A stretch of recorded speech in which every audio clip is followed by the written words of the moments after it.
Today I thought I would make another cookie that I really like making because it's so simple. Similar to a cookie I've made in the past, which was the pecan butterball cookie. This is called the Walnut Crescent cookie. It only has 5 ingredients, again, no eggs, so let's get started. The first thing I'm gonna do is add my 2 sticks of butter, and I have softened this, so it is ready to go in my mixer. And by the way, I have preheated my oven to 350. I'm going to blend this for just a moment. The next thing I'm gonna do is take my powdered sugar and I'm going to sift it. Now I happen to have 2 sifters, so I'm going to use each of those separately. This is 3/4 of a cup of powdered sugar.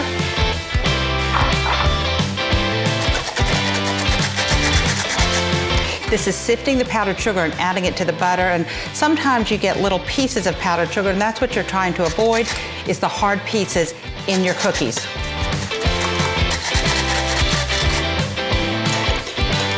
All right, gonna mix it.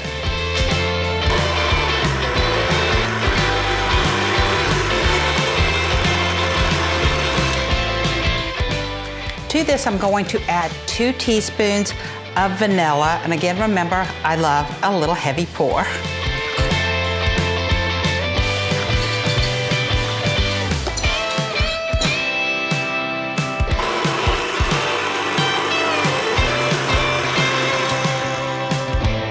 The next thing I want to do is add 1 cup of ground walnuts. I've already placed some walnuts into my grinder, and I do have a cup measure on here, so I'm going to grind it to make 1 cup.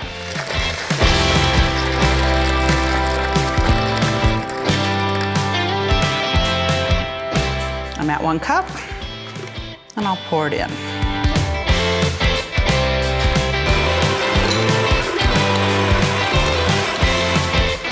And my final ingredient is 2 cups of flour that I'm going to sift into this mixture.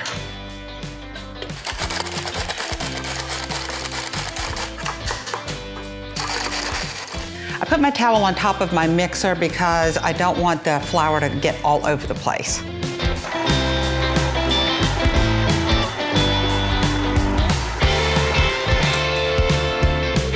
And I'm just going to mix it that much because now I'm going to knead the dough. First, I'll wash my hands.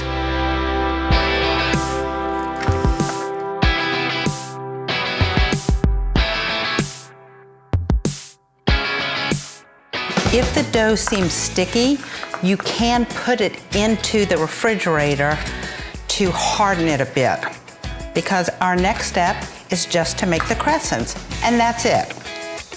You're supposed to put these cookies on a buttered cookie sheet. Again, I like to use the silicone pads. So now you take about a tablespoon of dough and you roll it into a shape like that and put it into a crescent shape. How easy is that? They're gonna cook in the oven for about 13 to 16 minutes. Again, I have preheated my oven to 350. Halfway through, I will turn them.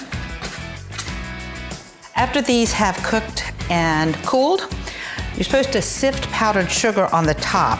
I don't like to just sift it on top. I like to put them in a container of powdered sugar and let them soak up the sugar a bit, and it's a great way to store them.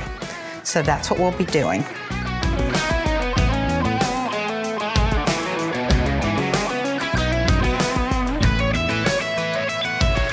Okay, so it's halfway through. I'm going to turn the cookies.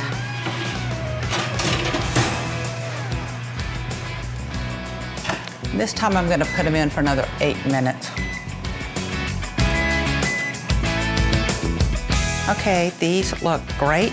They are a bit brown around the edges, and I'm going to let them cool for about a minute, just so they harden up a bit and are easier to get off of the cookie sheet. how easy was that? They have baked and they are perfect to come off the cookie sheet. Next, I'm gonna let them cool before I put powdered sugar on them. Okay, so I've taken all of the cookies out of the oven. I've made approximately 4 dozen cookies. One thing I have noticed is that these are really homemade, and I'm really okay with that. They're not perfect, but they, I'm sure, taste great. We love them.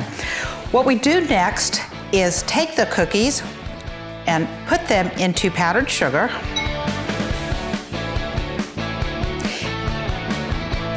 And then I place them into a container.